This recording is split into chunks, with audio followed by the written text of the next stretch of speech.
할렐루야. 하나님의 말씀 함께 보도록 하게 됐습니다. 신약성경 사도행전 1장 6절에서 8절의 말씀입니다. 받들어 봉독하겠습니다.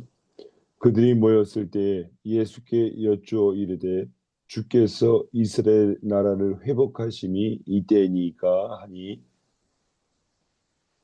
이르시되 때와 시기는 아버지께서 자기의 권한에 두셨으니 너희가 알 바 아니요 오직 성령이 너희에게 임하시면 너희가 권능을 받고 예루살렘과 온 유다와 사마리아와 땅끝까지 이르러 내 증인이 되리라 하시니라. 아멘. 오늘 우리에게 귀한 말씀 전해주실 우리 선교사님을 소개하도록 하겠습니다. 우리 강진석 선교사님이십니다. 필리핀 마닐라 선교 프로그램의 이사장님이시고 MCTS의 전 학장님이십니다. 오늘 우리에게 개인적 실패담이라고 하는 말씀 전하실 때 우리가 주선으로 환영하도록 하겠습니다. 할렐루야, 목사님 환영합니다. 예, 기도합니다. 하나님 아버지 감사합니다. 복되고 귀한 새벽 이명을 허락하시고 이 시간 주의 말씀을 증거케 하시니 만만 감사를 올립니다. 주의 말씀으로 은혜가 충만하게 하시고 감사가 넘치며 능력의 종으로 쓰임받게 하여 주옵소서. 또한 믿음 안에서 성령과 함께 복음을 들고 이 세상을 헤쳐나갈 수 있는 담대함도 허락하여 주옵소서. 특히 사탄 마귀 귀신들의 악한 영들이 일체 틈타지 않게 하시고 오로지 주의 뜻과 섭리와 영광만이 나타나는 복의 장중 되게 하옵소서. 시종을 주께 의탁하오며 우리 구주 예수님의 이름으로 기도하옵나이다. 아멘. 할렐루야. 이 미명의 아멘. 아침에 함께 하시는 동역자 주 안에서 강건하시고 만사와 범사가 늘 우리 구주 예수님과 함께 하시기를 우리 예수님의 이름으로 축복합니다. 저는 현재 37년 차 선교 사역을 감당하고 있습니다. 그동안 나름 열심히 여러 가지 형태의 사역을 감당했습니다. 원주민을 대상으로 팜판가와 아이타족, 민도로의 망양족, 그리고 몬틴루파에 있는 종신형 형무소 선교 목사로 또 여러 군데 빈민 선교로 필리핀 이곳저곳 지방 선교 그리고 최종적으로 제자 훈련을 위한 신학교까지 했으며 부학들을 위해 교회도 여러 군데 많이 세우고 건축도 하였습니다. 제 나름대로 열심히 한다고 했지만 사역하던 중 많은 착오와 실패를 경험합니다. 사실 저희 시대에 선배가 귀하던 시대입니다. 그러다 보니 사실 실질적으로 성공보다는 실패작이 더 많은 것 같습니다. 지난날에 대한 아쉬움도 또 안타까움의 여운도 지금 되돌아보면 많이 가슴 속에 남아 있습니다. 좀 더 세밀하지 못했고 너무 과감하게 밀어붙여 그들에게 상처받게 했고 엄격함이 오히려 저들에게 비수가 되어 가슴 아리는 하지 않았는지 지금 생각해보면 미안하기도 하고 부끄럽기도 하고 부담스럽기도 합니다. 그러면서 지난날의 실패와 착오가 어떻게 일어났으며 어떤 식으로 헤쳐나가야 하는가 하는 반성이 항상 가슴 언저리에 아마 마음을 찡하게 합니다. 가장 근원적인 것은 발상의 전환이 아닌가 하는 막연한 생각도 듭니다. 물론 이것은 개인적 견해이며 자기 반성입니다. 100년 전 선교의 전략과 전술의 줄기와 행태가 지금도 그대로 유지됩니다. 요즘 선교사 선교 보고서를 보면 37년 전에 제가 한국에 보냈던 선교 보고서와 한이하게 다른 것이 없습니다. 영판입니다. 앞장서서 교회를 개척하고 독불 장군이 되어 진두지휘하고 아나무인으로 정책을 수정하고 소영웅적 지배자가 되어 점차 자기 자신의 선교 옹벽을 만들어 갑니다. 현지인들에게 가르쳐주는 것은 오직 위험에 찬 진두지휘자로 군림하고 현지의 사정도 모르면서 자국에서 교육받은 것을 모체로 하여 만들어진 학상공론의 선교 전략과 전술은 너무나도 현지에는 맞지 않는 허구적인 것이 많이 있습니다. 그러다 보니 복음과는 전혀 다른 자기만의 왕국을 건설하는 데 주력하게 됩니다. 이를 지켜보는 현지인의 근심과 걱정은 아랑곳하지 않습니다. 타의 주정을 불허하고 말살합니다. 그 어떤 권면이나 권고를 귀담아 듣지 않습니다. 마이동풍 의독경입니다. 내가 세운 선교 전략이 그 전략만이 최고라는 자자찬 말입니다. 결국 시간이 지나면 현지인들에게 외면과 배척을 당하게 됩니다. 말들은 하지 않지만 사실 실패작의 연속입니다. 왜냐하면 현지의 문화와 역사와 전통 그리고 현실의 많은 부정적 시각으로 보고 경제적 우위적 시각만으로 현지 선교지를 바라보기 때문입니다. 이는 우리가 흔히 현지의 무례를 범하는 경우의 첫발이기에 사실 조심스럽게 접근하지 않으면 어쩌면 실패의 구렁텅이 속에서 헤맬 수 있기 때문입니다. 그뿐만 아니라 자기만이 하나님과의 교통과 교제를 직통한다는 자만감에 차 있습니다. 즉 미신적 선교관이 점차 싹이 트는 변질의 멍이 은근히 퍼질 수 있습니다. 그러면서 선교를 선교 사업으로 점차 변질시켜버립니다. 왜냐하면 선교사들이 공통적으로 느끼는 것이지만 망망한 바다 위에 차돌 한 개 던지는 것 같이 던진 후에 아무런 반응도 없이 조용히 가라앉는 그 모습이 마치 선교사가 느끼는 공허함과 허망함 그리고 외로움이 아닐까 합니다. 나름으로는 열심히 했는데 갈수록 선교지를 보면 퇴보하는 것 같습니다. 나름대로 최선을 다했는데 갈수록 선교 지경이 줄어드는 것 같아 초조합니다. 그러다 보니까 선교사 자신이 자꾸 시선이 다른 데로 향하게 됩니다.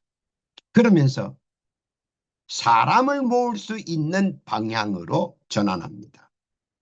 왜냐하면 한국 교회가 그것을 원할지도 모르기 때문입니다. 그러다 보니 꼼수를 사용합니다. 선물을 주면 모입니다. 복음보다 빵이 우선이라는 이상한 슬로건을 겁니다. 이는 우리의 선교의 형태가 바늘 도둑에서 소도둑으로 만드는 지름길이 되어버렸습니다. 왜냐하면 그들에게 작은 선물에서 점점 큰 선물로 흥미를 바뀌기 때문입니다. 저도 복음으로 말씀으로 목용하자 결국은 얼마 남지 않고 대부분 떠나버립니다. 한 교회에 선물을 주고 이래저래 여러 가지 궁리를 하고 또 하다 보니까 많이 모입니다.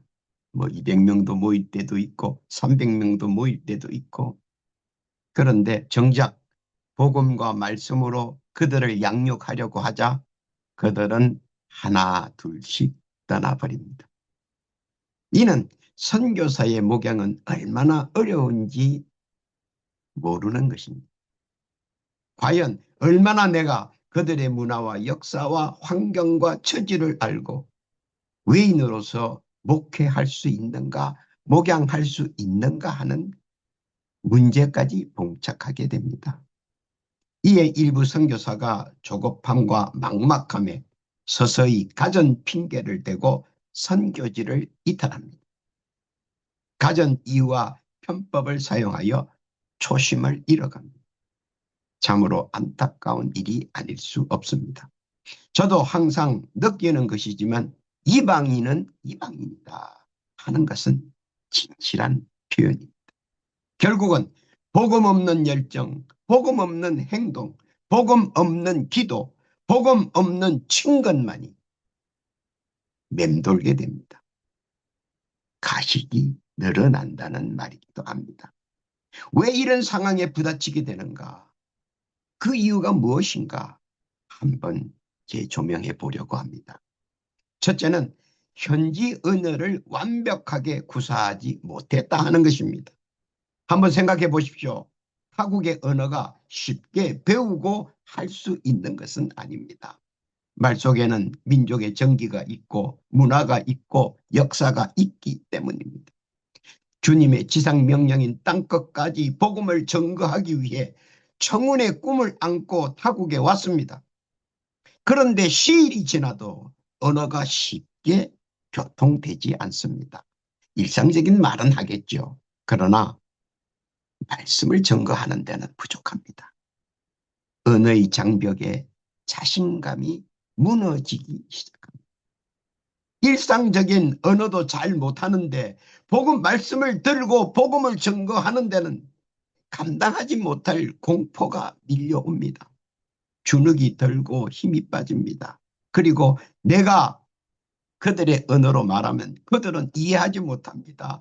대체 상대가 무슨 말을 하는 그들은 그저 빙긋이 웃기만 합니다. 그 광경을 지켜보는 당사자는 아마 동물을 보는 듯한 그런 느낌을 받았을 겁니다. 벙어리 냉가슴 앓기 시작합니다.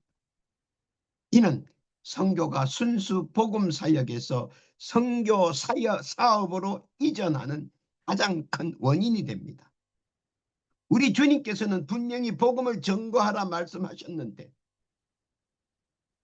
지키지 못합니다. 마태복음 28장 18절 이하에 보니까 예수께서 나와 일러 가라사대 하늘과 땅의 모든 권세를 내게 주셨으니 그러므로 너희는 가서 모든 족속으로 제자를 삼아 아버지와 아들과 성령의 이름으로 세례를 주고 내가 너희에게 분부한 모든 것을 가르쳐 지키게 하라. 볼지어다 내가 세상 끝날까지 너희와 항상 함께 있으리라 하시니라. 그런데 이 말씀을 지키려고 하니까 언어가 되지 않습니다. 그러니 말씀과 복음이 상호 교통 교제하기가 어렵다 하는 것입니다. 참으로 답답합니다. 5살 먹은 아이의 수준의 언어 실력으로 어떻게 복음을 전거하고 위로하고 권면하겠습니까? 서로 간에 동문서답을 할 수밖에 없습니다. 이는 서로 간의 미소 외에 어찌 해볼 도리가 없습니다. 그러니 자연 다른 방법으로 사람을 모으려고 꼼수를 씁니다. 왜냐하면 한국 교회가 원하는 것이니 할 수 없이 한국 교회 원하는 방향으로 꼼수를 부릴 수밖에 없다는 것입니다.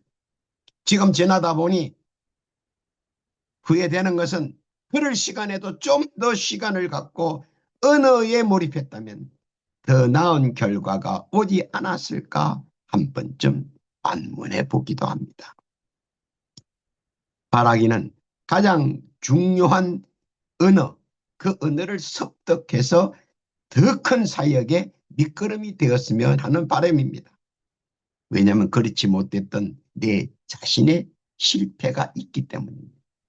그래서 지금이라도 우리가 만약에 선교사를 파송한다면 적어도 몇 년은 언어를 연수하는데 지원을 아끼지 않아야 한다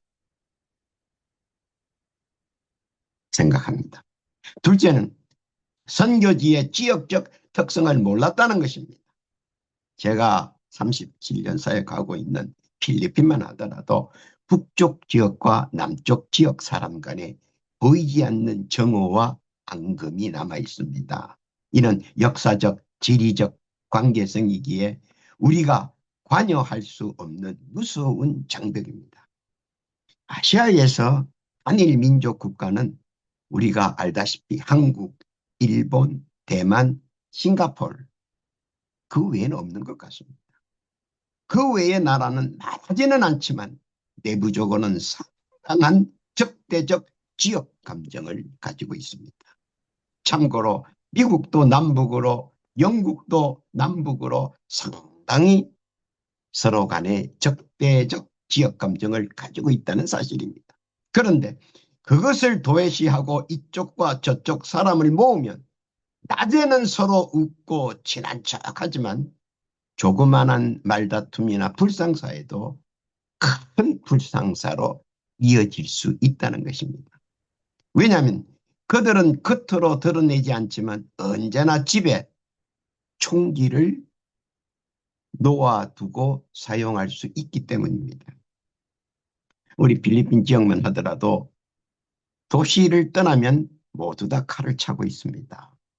왜냐하면 뭐 뱀도 있고 또 야생이 많이 있으니까 자기를 지키기 위해서 항상 칼을 차고 있습니다. 또 집에는 항상 총을 가지고 있습니다. 누구든지 사제총을 소유할 수 있기 때문입니다. 다나이 지역에서 실제 일어난 사건입니다. 다나이라고 하는 것은 마닐라에서 한 3시간, 2시간 반이나 3시간 정도 걸리는 거리입니다. 거기서 저희도 이제 교회를 짓던 중에 이제 교회를 다 이제 일을 다 마치고 5시쯤 이제 저는 그 일하는 사람들이 이제 교회를 짓는데 타 지역에서 온 사람이니까 교회에서 이제 교회 그 옆에서 이제 텐트를 치고 자고 숙식을 하고 저는 집으로 퇴근했습니다. 그 다음날 가니까 사람이 없어. 그때 이제 한 7, 8명이 이제 숙식을 하고 텐트를 치고 있었는데 그래서 마을 사람들은 아니, 다 어디 갔냐? 그랬더니 어젯밤에 난리가 났다는 거예요. 제가 퇴근하고 난 뒤에 이 사람들이 이제 밥을 끓여 먹으면서 아마 술 한 잔씩 했던가 봐요. 했는데 그 두 무리가 저는 몰랐는데 두 무리가 서로 앙금이 남아있는 지역 감정이 남아있는 부류였습니다. 한 잔 하고 이렇게 말다툼 하다가 보니까 서로 차고 있던 이제 그 놔두었던 칼들을 꺼내와서 난리를 지겼습니다. 그래서 제가 알기로는 한 사람이 죽고 몇 사람이 다쳤습니다. 그래서 제가 경찰서 가서 진술서를 쓴 그런 기억이 있습니다. 우리가 모르는 하나는 그들의 친정은 개인이 총기를 소유한 나라의 사람들은 모두 친절하다는 것입니다. 그것이 우리들 개념에서 저 사람은 참 친절하니까 좋은 사람이구나가 아니고 자기를 방어하기 위한 한 수단의 방편이다 하는 것입니다. 또한 그들의 영역을 함부로 들어갈 수 없습니다. 왜냐하면 그들은 시족사회이기 때문에 개인 간의 분쟁이 번져서 전체의 분쟁화가 될 수 있고 전체에게 공격을 당할 수 있기 때문입니다. 제가 우리가 잘 아는 뭐 여러분들도 가보셨겠지만 망양족이나 아이타족은 보통 13살 되면 여자아이가 13살 되면 시집을 갑니다. 시집을 가서 우리 나이로 한 30살까지 아이를 낳지 않습니까? 그럼 줄줄이 놓으면 15살부터 애를 낳기 시작한다 그러면 보통 30살 되면 애가 몇이겠습니까? 한번 계산해 보십시오. 13살에서 15년간 애를 낳아 제끼면 보통 한 가정에 10여명 안 되겠습니까? 우리나라도 저의 웃세대는 그랬으니까요. 그러니까 한번 생각해 보십시오. 한 가정에 10여 명, 몇 가정 그 일가친척 합하면 100여 명 금방 되는 겁니다. 완전히 고구마 줄기처럼 그렇습니다. 그래서 언제나 말조심, 몸조심, 행동 조심해야 합니다. 한번 그 지역에서 누구에겐가 개심죄에 걸리면 살아남기가 어렵다 하는 것입니다. 총기가 집집마다 있고 또 자기네 시족끼리 무리지어서 살기 때문에 친절한 것 같지만 돌변하면 완전 범죄가 가능하기 때문에 우리는 늘 조심 또 조심해야 한다는 것입니다. 이것을 파악한 후에는 저도 상당히 두렵습니다. 이제는 가서 아니까 상황을 모를 때 복음 들고 뭐 죽음을 각오하고 할 수는 있어요. 했지만은 점점 아니까 저의 행동 반경도 좁아지기 시작했습니다. 지금 돌이켜보면 좀 더 적극적이지 못했던 제 자신 후회됩니다. 그러나 나름 열심히 했다고 생각합니다. 세 번째는 선교 방식에 대한 미숙입니다. 선교사가 와서 보통 빈민국에 오면 복음 상황이 아니라 경제 상황을 먼저 봅니다. 언어가 안 되고 지역 특성을 모르니까 무조건 경제 상황을 타파하면서 복음을 전가하려 합니다. 그래서 경제 자립을 우선순위에 둡니다. 뭐 아무래도 배고픈 것보다는 배부르면 복음이 더 잘 먹혀 들어가겠다 하는 경제 자립의 선교를 우선순위에 둔다 하는 겁니다. 그러나 그것 또한 이해하지 못하는 경제 논리입니다. 그리고 자기 나름 경제 자립이라는 대책을 수렴이나 숙고 없이 내놓습니다. 그리고 막무가내로 이를 최고의 전략양 보도합니다. 한때 우리 필리핀에도 이런 방법을 많이 선호했습니다. 가난한 현지인들이 돈도 벌고 또 그 수익으로 선교도 했으면 얼마나 좋겠냐 하는 겁니다. 그러나 그것이 지나고 보니까 상당히 위험천만한 기획이었다 하는 겁니다. 아이디어와 재정은 선교사가 제공하지만 결국 일은 현지인이 해야 합니다. 근데 현지인들은 무관심합니다. 그래서 망하면 모두 현지인 탓으로 통합니다. 나는 열심히 하고 나는 열심히 지원하고 나는 이렇게 설명했는데 그들이 무지해서 망했다고 말입니다. 그러나 그들의 우땅 문화를 이해하지 못했습니다. 무엇을 해도 일가 친척은 항상 우땅입니다. 외상 문화가 팽배하다는 겁니다. 그런데 그런 묘수 없이 무슨 사업을 한다. 이것은 망하기 딱 좋은 겁니다. 왜냐하면 그들의 형제, 자매, 일가, 친척들이 와서는 다 우땅입니다. 외상 문화라는 거죠. 그러면 살아남을 수가 없습니다. 조금씩 반대로 조금씩 사업이 활성화되면 현지인들과 관계자들이 선교사들을 비자 위반으로 고발해버립니다. 그러면 한날 한시에 쫓겨납니다. 뭐 말들은 뭐 정부의 박해로 쫓겨났다고 하지만 실질적으로는 이 문제가 깊이 개입돼서 한날 한시에 쫓겨나는 겁니다. 다시는 필리핀에 들어오지 못합니다. 그런데 또 한국 사람들은 안 그러지 않습니까? 이름 스펠링 하나 바꿔가지고 새 여권으로 들어옵니다. 그래서 다른 지역에 가서 또 같은 실수를 반복합니다. 사업을 하려면 비즈니스 비자를 받아야 합니다. 그런데 그거는 어렵습니다. 왜냐하면 자본금이 만만치 않기 때문입니다. 또 우리 필리핀은 정식으로 종교 비자인 선교사 비자를 줍니다. 전에는 아주 쉽습니다. 신청을 하면 막 5년씩 줬습니다. 저도 5년씩 2번이나 받고 그랬습니다. 근데 지금은 아주 어렵습니다. 왠지는 모르겠습니다. 우리가 선교 외에 눈을 돌린다면 그 끝은 처량한 신세가 될 것입니다. 가끔 자비랑 선교라는 허울 좋은 이름으로 접근하는데 이는 선교사 자신을 몰락시키는 한 방편이기도 합니다. 선교는 주의 말씀으로 하지 않으면 필경자초합니다. 사람의 생각과 사람의 계획으로는 이루어질 수 없는 것이기 때문에 제가 그런 경우를 보면서 좀 더 적극적으로 말리지 못했던 그런 아픔을 이 시간 얘기합니다. 네 번째는 언어 부족으로 대화가 부족하니까 자꾸 물량 선교로 바꿔버린다는 겁니다. 밥 준다 하니까 많이 모입니다. 뭐 춥고 덥고 배고픈 사람들 밥 준다니까 좋죠. 그러니까 모입니다. 쌀 준다 하니까 모입니다. 선물 준다 하니까 모입니다. 뭐 준다 하니까 모입니다. 이는 선교와는 전혀 다른 차원입니다. 준다고 모이는 것은 현실적으로 유대감이 없습니다. 물질로 꿰는 것뿐입니다. 복음이 아니라 경제 논리입니다. 이는 어떤 이야기를 해도 결국 주는 것으로 끝납니다. 어떤 분은 그럽니다. 이거 주면서 예수 믿으세요 하면 그들 중에 한두 사람은 올 것 아닌가? 그들의 생각입니다.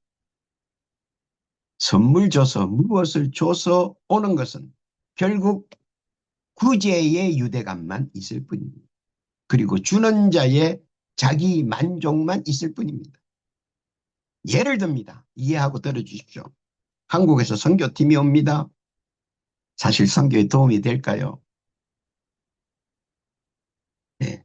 한국에서는 도움이 될 거라고 생각합니다. 제 경우에는 전혀 도움이 되지 않았습니다. 왠지 아십니까?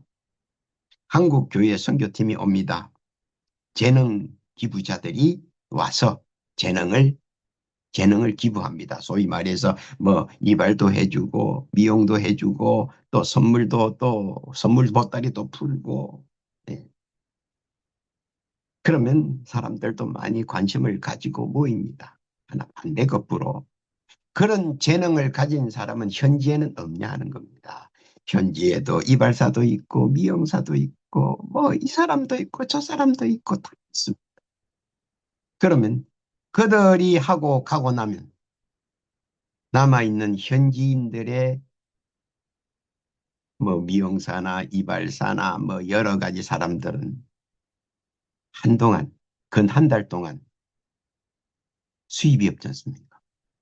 그럴 때 그 사람들이 가지는 교회에 대한 선교사에 대한 감정, 교회에 대한 감정은 한번 생각해 봐야 하는 것. 그들은 사실 그 지역에서 힘을 쓰는 사람들입니다. 역설적으로 구제는 잘했으나 선교는 오히려 미지수입니다. 한국에서 온 교인들은 재능 기부로 인해 뿌듯하고 은혜 충만일지는 몰라도 현지의 같은 업종의 종사자들은 이를 기회로 앙심을 품고 교회의 적대 세력이 되어버릴 수 있기 때문입니다. 서로 사랑하고 조화를 이루어야 할 관계성이 그들의 직업을 선교사가 유린함으로써 사랑의 교류가 현실적으로 적대적 관계로 잘못 이어져 자칫하면 교회가 난국에 처할 경우가 상당하다는 겁니다. 물론 교회뿐만 아니겠죠. 선교사도 마찬가지입니다. 그런데 왜 선교팀을 오라 하느냐? 그것은 선교사가 선교팀이 와야 관심도 생기고 또 지역 주민들에게 호기심도 생기기 때문입니다. 그런 관계성과 활력소가 없으면 선교사가 너무 힘들지 않습니까? 외롭고 서럽고 처량하기 때문입니다. 이런 일들이 일어날 수 있었던 이유는 바로 이런 문제입니다. 선교사가 외롭고 서럽고 처량하기 때문입니다.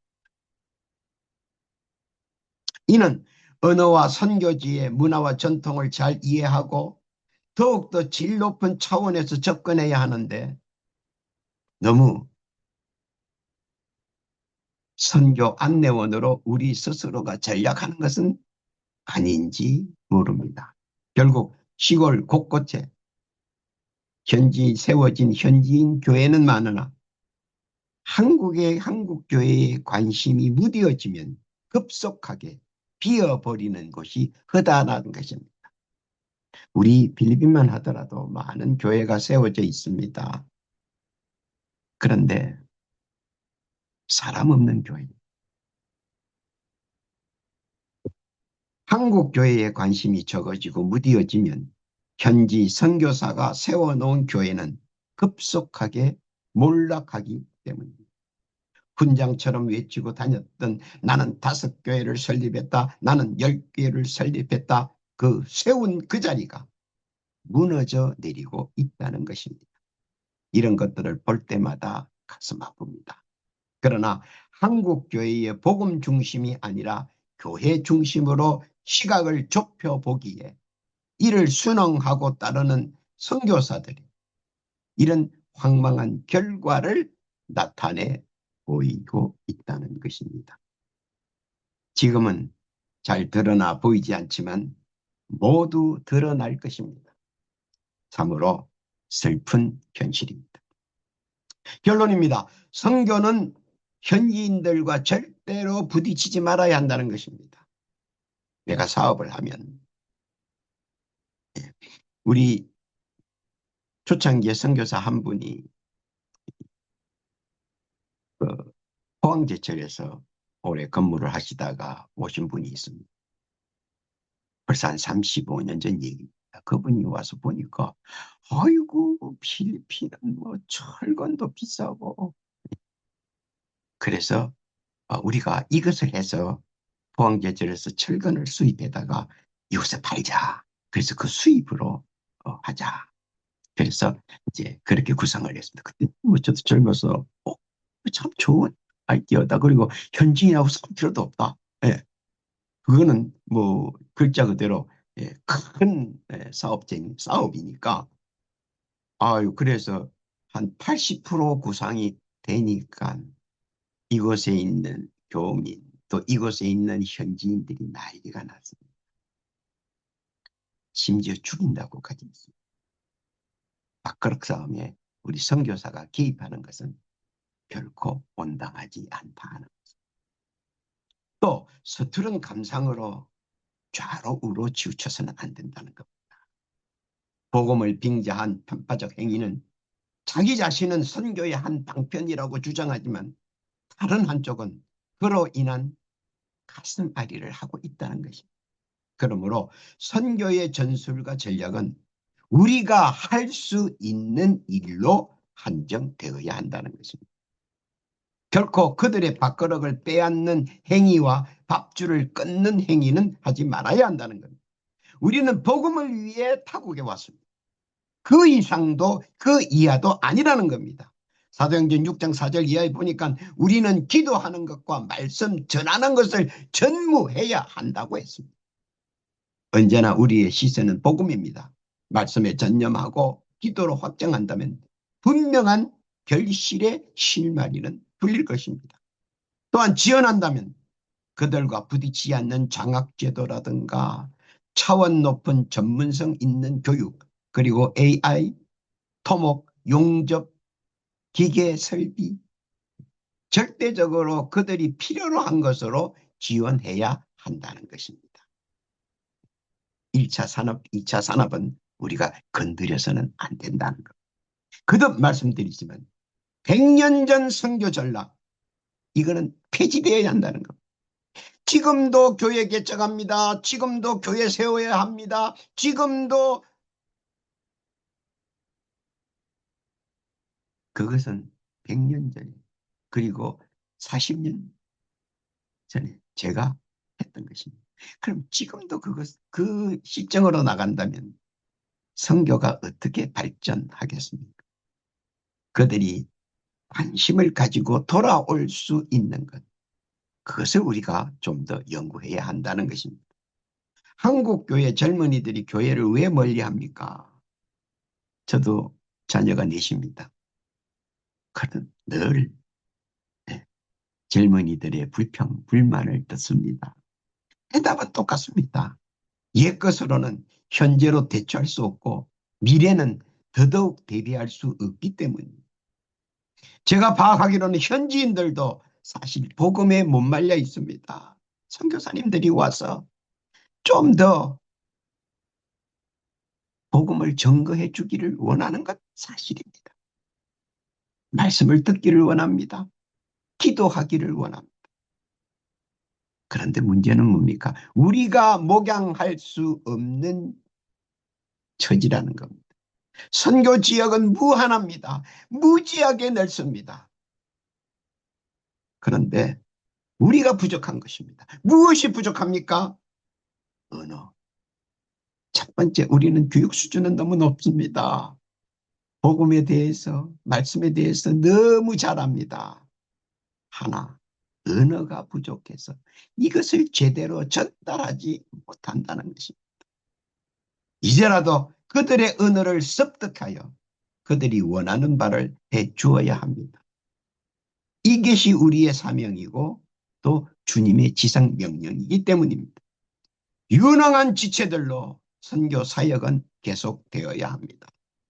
더 높고 깊은 선교 전략과 선교 전술도 말입니다. 주님이 말씀하신 땅까지 복음을 전거해야 한다는 것입니다. 이를 위해서 기도해 주시고 함께 해 주시고 격려해 주시기 바랍니다. 믿는 자에게 능치 못함이 없고 내게 능력 주시는 자 안에서 모든 것 할 수 있으며 뜨겁게 기도하는 자의 소망을 풀어주실 줄 믿습니다. 세계 선교를 위해서 기도 부탁드립니다. 유능한 사람들이 와서 이 선교 사업을 계속적으로 이어나가야 합니다. 너무나 황무지는 많습니다. 개척해야 될 황무지는 너무나 많습니다. 유능한 인재들이 함께 하나님의 뜻, 주님의 뜻을 완결해 주기를 소망합니다. 기도합니다.